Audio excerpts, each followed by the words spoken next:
కథాభిమానులకి స్వాగతం. ఈరోజు వినబోయే కథ మనసు. రచయిత పెద్దిబొట్ల సుబ్బరామయ్య గారు. ఈ కథ 1966 ఆగస్టు భారతి పత్రికలో ప్రచురితమైంది. మండు వేసవిలో మల్లెపూల సువాసన ఈ మనసు. వినండి.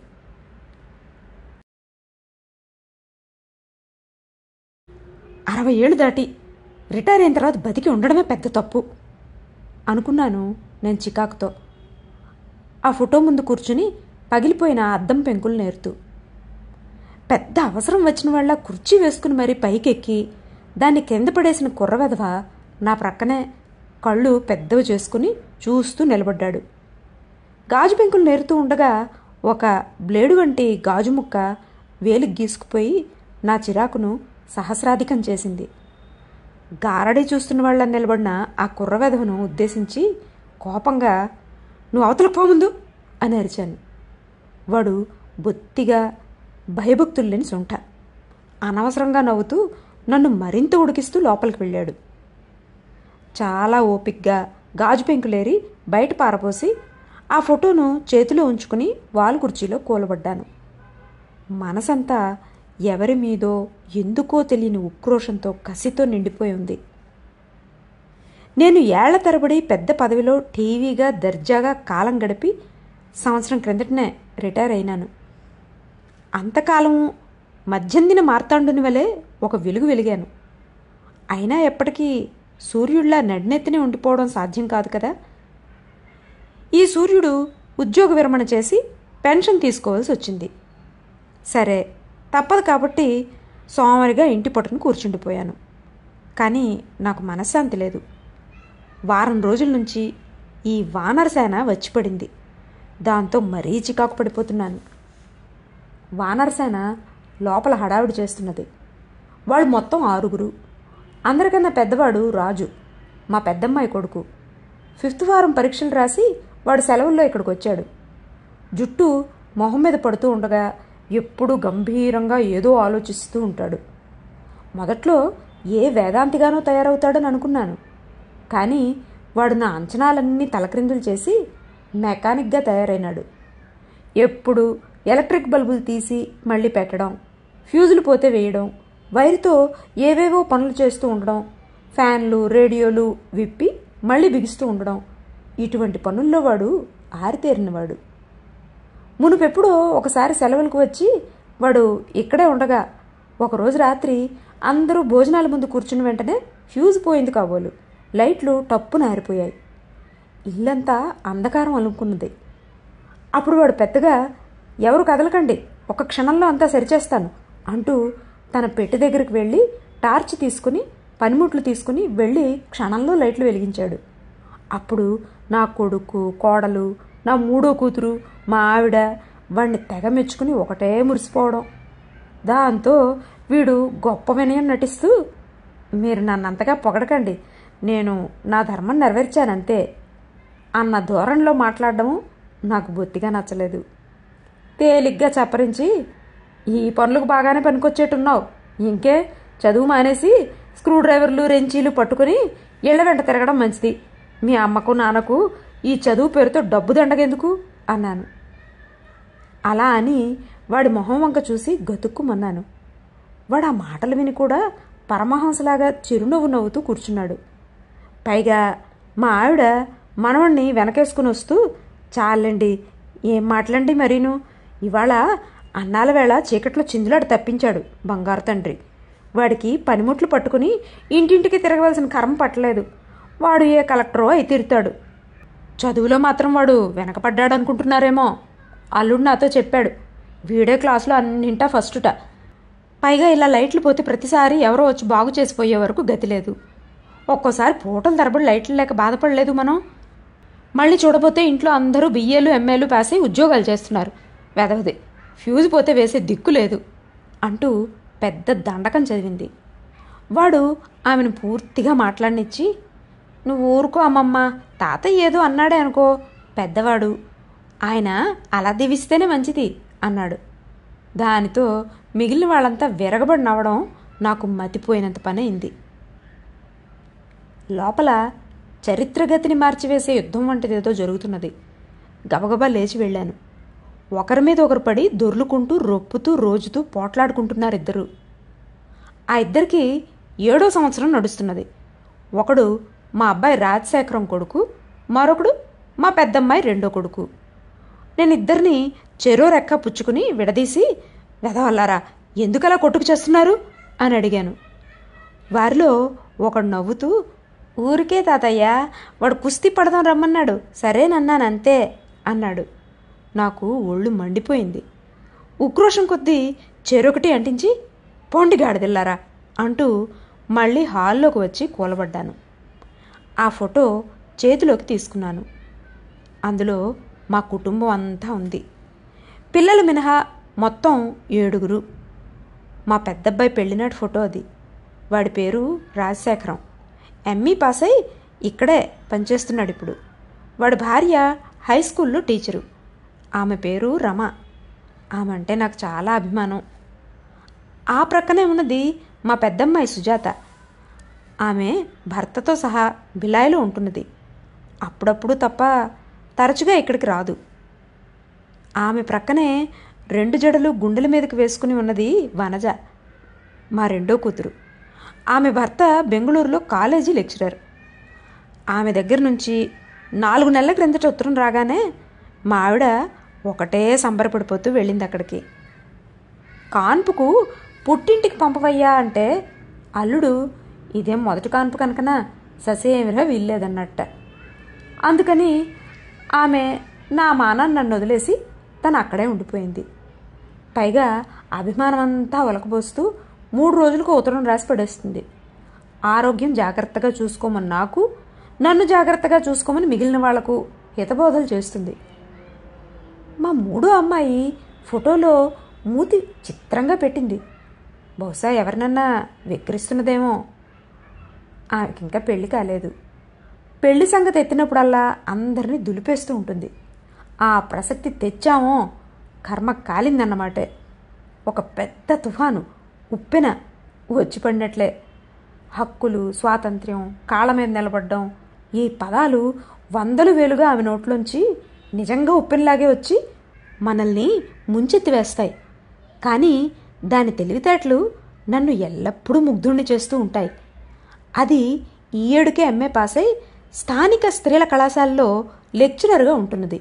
పైగా అడపాదడపా వ్యాసాలు, కథలు రాసి కొంత పేరు తెచ్చుకున్నది కూడా. నేను ఫోటో ప్రక్కనే ఉంచి నిట్టూర్చాను. ఏమీ తోచడం లేదు. ఇప్పుడే కాదు, ఉద్యోగ విరమణ చేసిన ఆ క్షణం నుంచి నాకేమీ తోచడం లేదు. కాకపోతే మా ఆవిడ ఉండగా కొంత మనశ్శాంతి ఉండేది. ఆమె ఆదరణలో అన్నీ మర్చిపోయి విశ్రాంతి తీసుకునేవాణ్ణి. పెద్ద నిద్రగన్నేరు నీడలా ఆమె నన్ను సేద తీర్చి మనసుకు విశ్రాంతి, ఆహ్లాదము కలిగించేది. పైగా ఈ వానరసేన లేకపోతే ఇల్లంతా నిశ్శబ్దంగా ఉండేది. అటు ఇటు హడావుడిగా ఎగురుతూ పిచ్చుకలు చేసే సవ్వడి తప్ప మరే శబ్దమూ వినిపించేది కాదు. హాయిగా దినపత్రిక చేతిలోకి తీసుకుని ప్రత్యక్షరము చదివి ఆనందిస్తూ ఉండేవాణ్ణి. అందువల్ల అనేక దేశాలు తిరిగినట్టు, అనేక విషయాలు చూసినట్టు అనుభూతి కలిగేది. ఈ వానరసేన వచ్చి పడినప్పటి నుంచి అది వీలు పడ్డం లేదు. పేపర్ చేతిలోకి తీసుకునేసరికి ఏదో రొద, గొడవ ప్రారంభం. దాంతో చదువు ముందుకు సాగదు. ఉదయం 9 గంటలకే ఇంట్లో వంట వార్పు అయిపోతుంది. 9:30 కల్లా మా 3వ అమ్మాయి పుస్తకాలు తీసుకుని చెప్పులు చప్పుడు చేసుకుంటూ కాలేజీకి వెళ్ళిపోతుంది. 9:30 అయ్యేసరికి రాజశేఖరం టై సర్దుకుంటూ బూట్లు చప్పుడు చేసుకుంటూ వెళ్ళి స్కూటర్ స్టార్ట్ చేసి హారన్ మ్రోగిస్తాడు. లోపల గదిలో నుంచి, వస్తున్నాను సార్, కొంచెం గుర్రాన్ని కట్టేయండి అని సమాధానం చెప్పి మా కోడలు బయలుదేరి వచ్చి, స్కూల్కి వెళ్తున్నాను మావయ్య అని నా అనుమతి కోసమే అన్నట్టు ఒక్క క్షణం నిలబడుతుంది. నేను నవ్వుతూ తల ఊపుతాను. అప్పుడు ఆమె భర్తతో పాటు స్కూటర్ మీద స్కూల్కి వెళ్ళిపోతుంది. పరాయి ఇంటి పుట్టిన పిల్ల అయినా కోడలంటే నాకు అందుకే అభిమానం. ఆమెకు తప్ప ఎవరికి ఇంట్లో ముసలి ఉండవాడు పడి ఉన్నాడు, కనీసం చెప్పి పెడదామనే జ్ఞానం బొత్తిగా లేదు. అలా 10 కొట్టేసరికల్లా అందరూ ఎవరి పాటికి వారు బయలుదేరి వెళ్ళిపోతారా? నేను ఒక్కడనే ఇంట్లో మిగిలిపోతాను. చేసేందుక పని ఏమీ ఉండదు. నిద్రపోదామంటే ఎంత ప్రయత్నించినా కళ్ళు మూతలు పడవు. నా భార్య గుర్తుకు వస్తుంది. చిరునవ్వులు చిందే ఆ ముఖం, వయసు మళ్ళిన తగ్గని శరీర లావణ్యము, నా పట్ల నేర్పిన ప్రేమాభిమానాలు గుర్తు వచ్చి ఆమె లేని బాధను మరింత ఎక్కువ చేస్తాయి. అప్పుడు నా హృదయంలోని బాధనంతటినీ కాగితం మీద వ్రాసి ఆమెకు ఉత్తరం పోస్ట్ చేద్దామనిపిస్తుంది. 4 రోజుల క్రిందట వ్రాసిన ఉత్తరంలో, నువ్వు లేకపోవడం వల్ల నేను పడుతున్న బాధ ఎలా చెప్పను? ఇక్కడ ఎవరూ నన్ను నా ఉనికిని గుర్తించడమే లేదు. కేవలం కాపలా కుక్కలాగా ఇంట్లో పడి ఉంటున్నాను. ఇంకా నువ్వు రావెందుచేత? అమ్మాయి ప్రసవించి ఇన్నాళ్ళైనా నువ్వు రాని కారణం ఏమిటి? నువ్వు కూడా ఈ రిటైర్ అయిన ముసలివాణ్ణి మర్చిపోతున్నట్లున్నావు అని రాశాను. దానికి సమాధానం లేదు. నిజమే మరి, ఎవరికి మాత్రం నా మీద గౌరవం ఎందుకుంటుంది? అందరూ సంపాదన పరులైనారు. ఆడ మగ అందరూ ఎవరి పాటికి వారు ఉద్యోగాలు చేసి స్వతంత్రంగా డబ్బు సంపాదిస్తున్నారు. మా వాడికేమో 500 పైమాటే జీతం, కోడలికేమో 200కు తక్కువ ఉండదు. మా మూడో అమ్మాయికి సరే 300 చిల్లర. ఎవరి బ్యాంక్ అకౌంట్లు వారికి ఉన్నాయి. నా ముష్టి పెన్షన్ డబ్బు ఎవరికి కావాలి? ఇంటి ఖర్చుల్లో కూడా నయా పైసా అయినా నా డబ్బు పడేందుకు వీల్లేదు.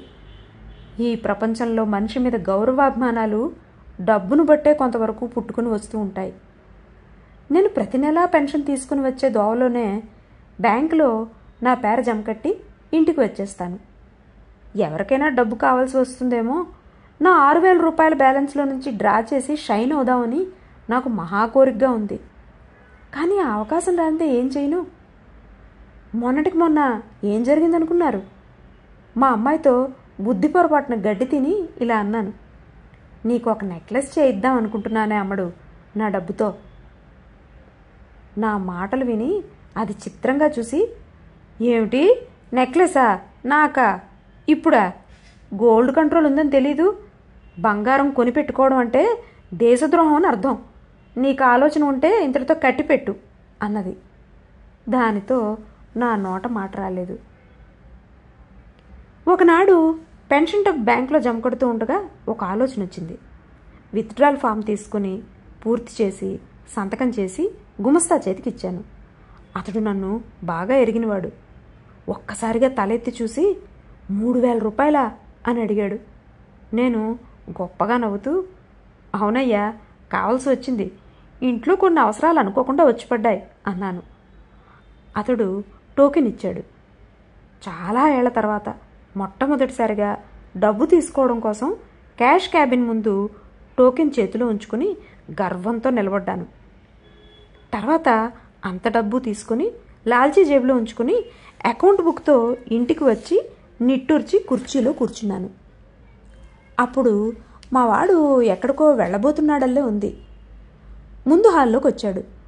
నా పిలుపు విని, ఏమిటి నాన్న అంటూ నా దగ్గరికి వచ్చాడు. నేను నిర్లక్ష్యం నటిస్తూ, అదిగో ఆ బ్యాంకు పుస్తకంలో నిలవ ఎంతుందో చూసి చెప్పోసారి అన్నాను. వాడు పుస్తకం చేతిలోకి తీసుకుని, 3,000 చిల్లర ఉంది, ఇవాళ 3,000 విత్డ్రా చేసినట్లున్నది ఇక్కడ అన్నాడు. వాడు అంత డబ్బు ఎందుకు తీసుకున్నారు, ఏం అవసరం వచ్చింది అని అడుగుతాడేమో అని ఎదురు చూశాను. కానీ అదేం చిత్రమో, వాడు ఎందుకు అని అడగనే లేదు.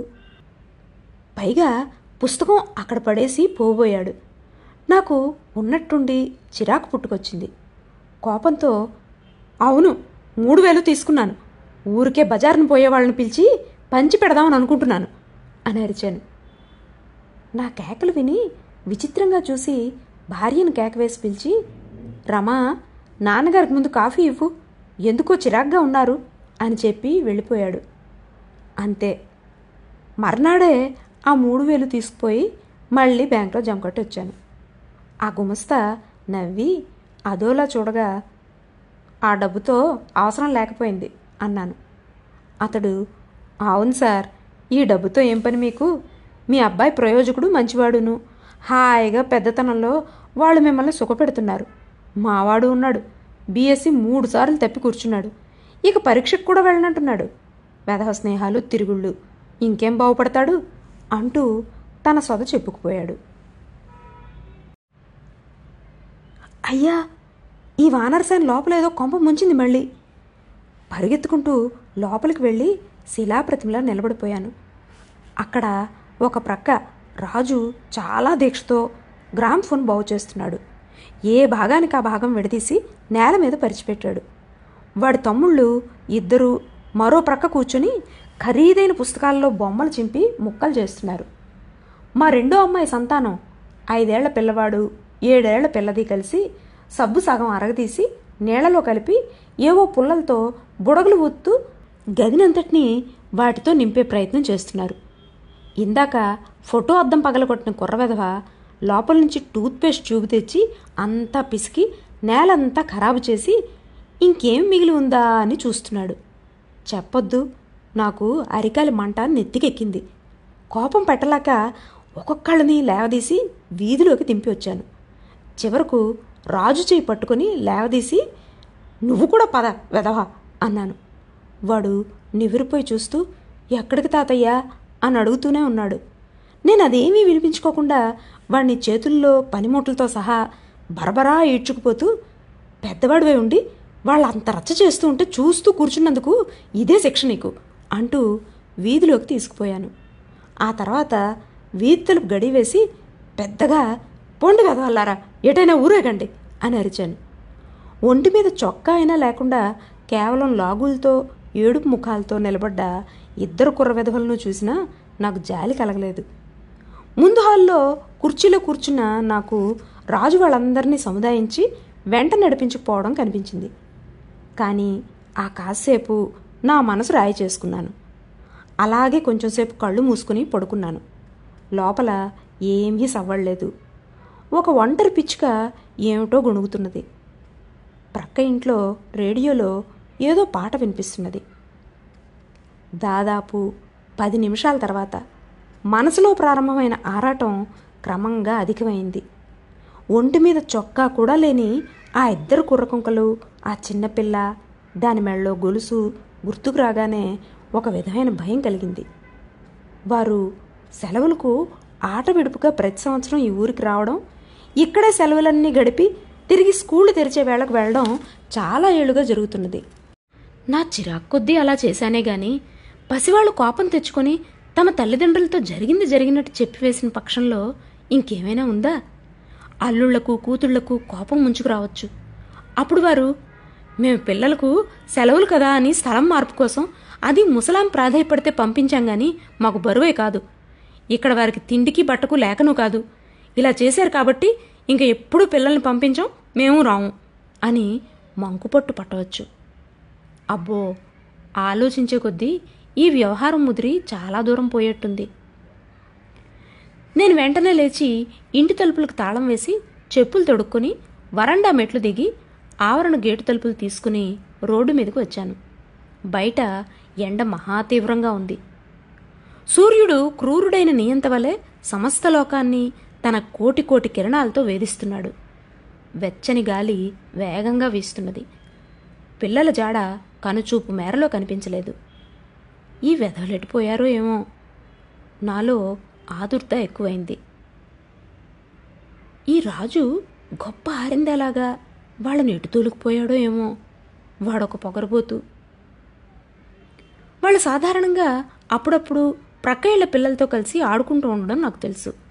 కానీ ఇంత ఎండవేళ ఆ ఇళ్ల తలుపులన్నీ మూసి బలవంతంగా పిల్లలను బంధించి వేసి పడుకోబెట్టి ఉంటారు తల్లులు. ఆ ఇళ్లల్లో ఎక్కడా పిల్లలు ఆవరణంలో తిరుగుతున్న అలికిళ్ళలేదు. వీధి చివరి దాకా వెళ్ళి నేను మళ్ళీ వెనుతిరిగి వచ్చాను.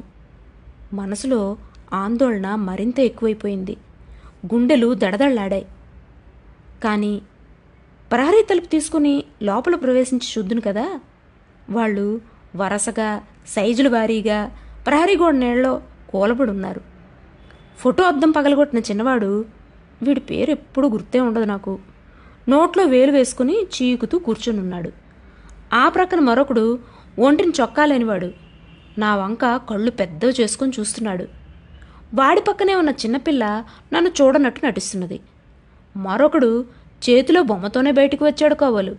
బొమ్మను అటూ ఇటూ తిప్పి చూస్తున్నాడు. రాజు మాత్రం ధైర్యంగా, ఎక్కడికి వెళ్ళావు తాతయ్య అని అడిగాడు. నేను కొంచెం కోపంగా, మీకోసమే, ఎండలో ఎక్కడికి వెళ్ళారో అని భయపడ్డాను. అయినా మీరు లోపలికి ఎలా వచ్చారు అని అడిగాను. రాజు నవ్వుతూ, నువ్వు తలుపు దగ్గరికి లాగా వెళ్ళావు, మేము ఈ గోడ పక్కనే అవతల వైపు దాక్కుని ఉన్నాం ఎంతసేపు అన్నాడు. నా మనసు తేలిక పడింది. టూత్పేస్ట్ పిసికి పాడు చేసిన వాడి వంక చూస్తూ చేతులు చాపాను. వాడు మొహం చింకి చేటంత చేసుకుని ఒక్క ఉదుటిని వచ్చి నా చేతుల్లో వాలాడు. దానితో అందరిలో హుషారు బయలుదేరింది. బిలబిల్లాడుతూ నా వెనకనే వరండాలోకి వచ్చారు. నేను తాళం తీసి అందరినీ లోపలికి పంపించాను. రాజు వెళ్ళడంతోనే గ్రామ్ఫోన్ విడిభాగాల ముందు కూర్చుని పని ప్రారంభించాడు. దీన్ని మరో అరగంటలో ఫిట్ చేయాలి అంటూ. నేను వెళ్ళి మామూలుగా కుర్చీలో కూలబడి పత్రిక చేతిలోకి తీసుకున్నాను. తర్వాత చాలాసేపు అలా చదువుతూ కూర్చుండిపోయాను. లోపల ఆ వానరముక్క ఎంత అల్లరి చేస్తున్నప్పటికీ పట్టించుకోనే లేదు. అంతలో ఎండ తగ్గింది. చల్లని గాలి మళ్ళింది. లోపల రాజు గ్రామ్ఫోన్ మళ్ళీ బిగించినట్టున్నాడు. ఆన్ మిలో ప్రీతం అని పాట వినిపిస్తున్నది. ఈ కుర్రవెదవకు ఇంత పనివాడితనం ఉండటం గొప్ప విశేషమే అనిపించింది. అవును మరి, ఊరికే తిని బలాదూరు తిరిగి చెడిపోకుండా ఏదో వ్యాపకం పిల్లల విషయంలో, అది మంచిదే. తలుపు తీసిన చప్పుడు విని తలెత్తి చూశాను. మా మూడో అమ్మాయి కాలేజీలో పరీక్షల డ్యూటీ అయింది కాబోలు వచ్చేసింది. ఏం నాన్న, ఇవాళ ఉత్తరాలు ఏమన్నా వచ్చాయా అని అడిగింది, జోళ్ళు చప్పుడు చేసుకుంటూ లోపలికి నడిచి వెడుతూ. నాకు ఒళ్ళు మండింది. కోపంతో తల అడ్డంగా ఊపాను. నాకు తెలుసు, వీళ్ళు నన్ను కేవలం ఇంటి కావలి కుక్కలాగా చూస్తున్నారు. మా అమ్మాయి లోపల ఆశ్చర్యంతో, హారిపిడుగుల్లారా, ఇల్లంతా ఓ కొలిక్కి తెచ్చినట్టున్నారే అంటున్నది. తర్వాత కొద్ది క్షణాల్లో మళ్ళీ హాల్లోకి వచ్చి కూర్చుని, అమ్మ దగ్గర నుంచి ఉత్తరం లేదు, ఎప్పుడొస్తుందో ఏమో అన్నది పెద్దగా. నేను కోపంతో, ఆమె గారు ఇప్పట్లో ఎలా వస్తుంది, అక్కడ వాళ్లే ఆమెకు ముఖ్యం అన్నాను. మా అమ్మాయి ఎందుకో నవ్వింది. ఒక క్షణం ఆగి మళ్ళీ, ఈ కోతులు ఇల్లంతా ఎలా అడవిలో తయారు చేశారో చూసావా అన్నది. నేను వెంటనే చిన్న అబద్ధం ఆడేశాను. నాకేం తెలుసు, పొద్దున్ననగా ఒక స్నేహితుడి ఇంటికి వెళ్ళి నేను ఇప్పుడే వస్తున్నాను, ఇంతసేపు చదరంగంతోనే సరిపోయింది, వాళ్ళు ఇప్పటిదాకా కదలనీయందే. కానీ లోపల నుంచి పరిగెత్తుకొచ్చిన 7 ఏళ్ల కుర్రవెధవ నా పరువు తీశాడు. కాదు పిన్ని, తాతయ్య అబద్ధం చెప్తున్నాడు, ఆయన పొద్దున్నుంచి ఎక్కడికి కదలలేదు అని చెప్పేశాడు. నేను ముఖం కందగడ్డలా చేసుకుని కూర్చున్నాను. మా అమ్మాయి ఆ విషయం వదిలేసి నవ్వి లేచి నిలబడి, ఇక ఇల్లంతా బాగు చేసుకోవద్దు, పొద్దు గూకుతున్నది అంటూ లోపలికి వెళ్ళిపోయింది. నేను గబహాలను వెళ్ళి నా పరువు తీసిన ఆ కుర్రగాడిద చెవులు 2 పట్టుకుని పిండేశాను. వాడు కొంప మునిగినట్టు ఏడవడం సాగించాడు. మరికొద్దిసేపట్లోనే స్కూటర్ ఇంటి ముందు ఆగింది. ముందు కోడలు దిగివచ్చి నన్ను నవ్వుతూ పలకరించి లోపలికెళ్ళింది. తర్వాత మా వాడు తాళం చెవులు గుత్తి గిరగిరా తిప్పుకుంటూ లోపలికి వచ్చాడు. వాడికేం రాజా, ఇప్పుడు హాయిగా స్నానం చేస్తాడు, చక్కగా చలువు బట్టలు కట్టుకుని స్కూటర్ మీద క్లబ్కు పోతాడు. అక్కడ ఏవేవో పేపర్లు పుస్తకాలు చూసి 7:30, 8 గంటలకల్లా మళ్ళీ తిరిగి వచ్చేస్తాడు. అప్పుడు భోంచేసి హాయిగా నిద్రపోతాడు. మా అమ్మాయి తన గదిలో ఏదో చదువుకుంటూ 10 గంటల వరకు మేలుకునే ఉంటుంది. తర్వాత దాని గదిలోనూ లైట్ ఉండదు. ఇక నా ఒక్కడికే నిద్ర పట్టదు. ఒకవేళ నిద్ర పట్టినా అంతలోనే మెలకు వచ్చేస్తుంది. లోపల పిల్లమూకంతా మావయ్య చుట్టూ చేరి ఆనాడు జరిగిందంతా నివేదిక సమర్పించారు. ఆ నివేదిక నిండా నా దుర్మార్గమైన నడవడి, నా క్రౌర్యము తప్ప మంచి ఏమీ లేదు. తాతయ్య నన్ను కొట్టాడు అని ఒకడు, తాతయ్య మమ్మల్ని కొట్టి ఈడ్చుకు వెళ్ళి ఎండలో వీధిలోకి తోసేసి తలుపు వేసుకున్నాడు అని ఒకడు చెప్తున్నారు. మా వాడు వింటూ కొడుతున్నాడు. వాడు కొద్ది నిమిషాల్లో యువతలకు వచ్చాడు.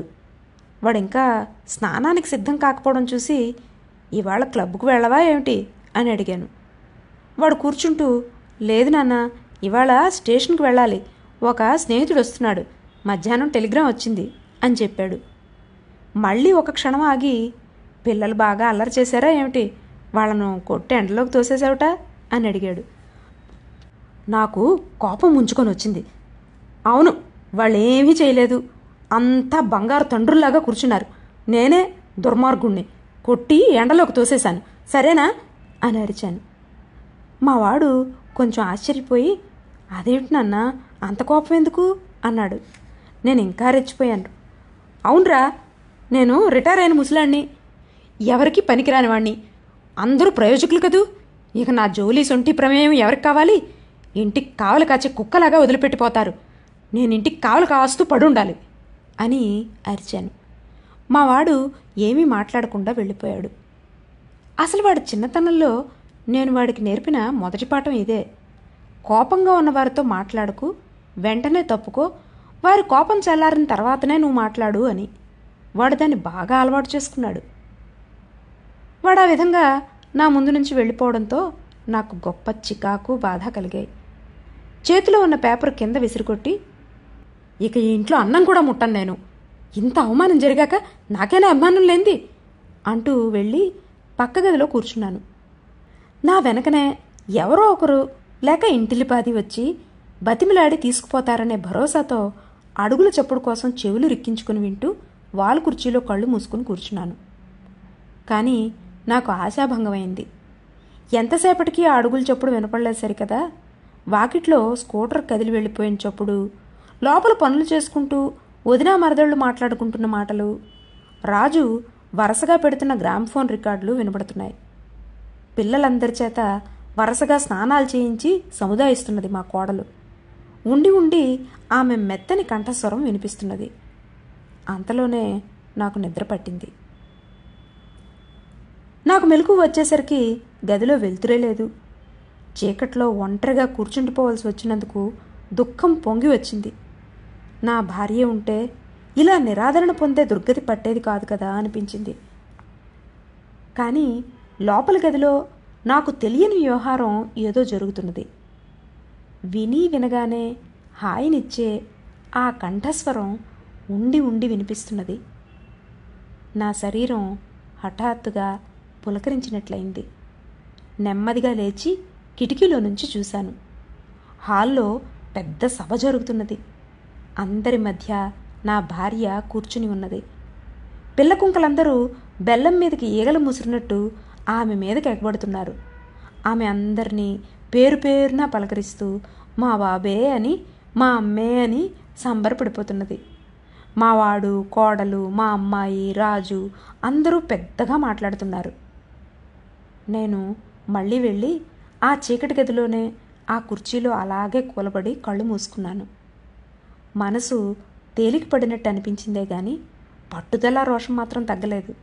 అందుకే రాజు వచ్చి, తాతయ్య అన్నానికి రమ్మంటున్నారు అని పిలిస్తే, నేను రానని చెప్పు పో అని కసిరి కొట్టి పంపించేశాను. ఆ తర్వాత మరొక కుర్రవేద వచ్చి, అబ్బో అంతా చీకటి, తాతయ్య ఆమె తిందాన్రా అన్నాడు గుమ్మంలోనే నిలబడి. పోరగాడిదా, మీరందరూ తినండి, నాకేమీ అక్కర్లేదు అన్నాను. వాడు వెళ్ళిపోయాడు. ఆ తర్వాత మా కోడలు వచ్చి, ఇలా చీకట్లో కూర్చున్నారే మావయ్య అంటూ లైటు వేసి, రండి భోంచెదురుగాని అని పిలిచింది. నేను రాను, నాకు అక్కర్లేదు, కడుపు నిండుగా ఉంది అన్నాను. ఆమె ఒక క్షణం అలాగే నిలబడి తర్వాత వెళ్ళిపోయింది. కొద్ది క్షణాల తర్వాత కొత్త చీర సవ్వడి, మల్లెల వాసన నన్ను ఒక్కసారిగా ఉక్కిరిబిక్కిరి చేశాయి. చల్లని గాలితెర వీచినట్టయింది.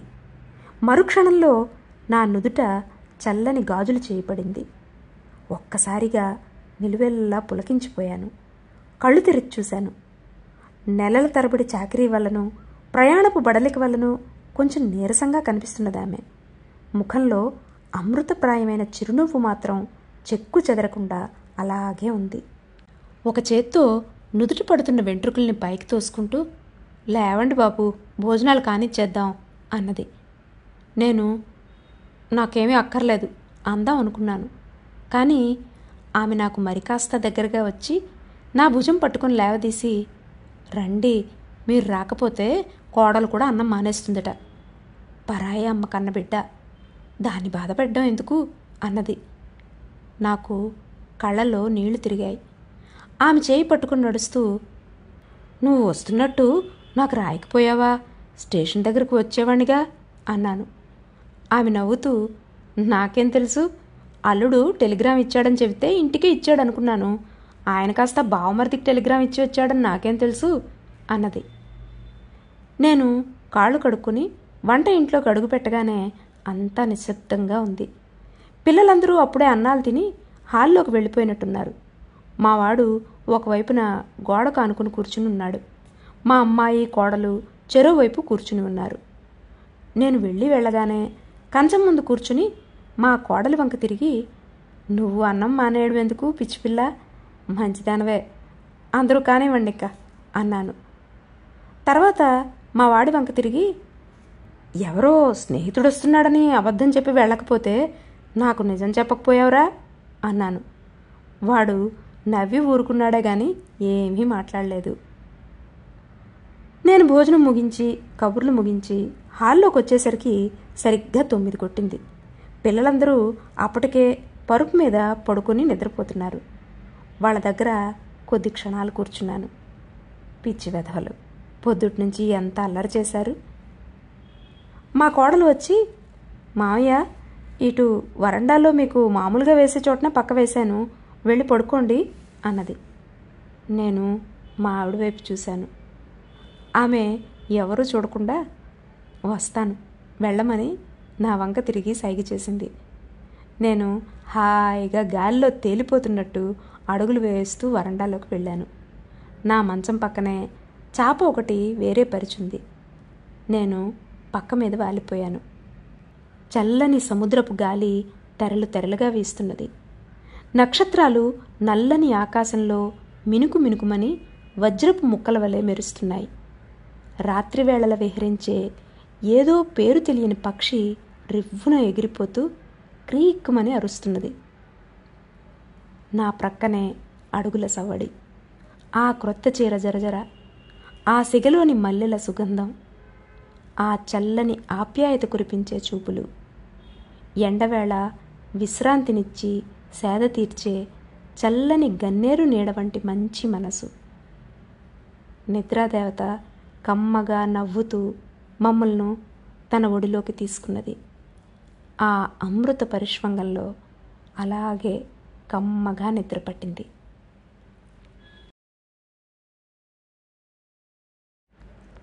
ఇది మనసు కథ.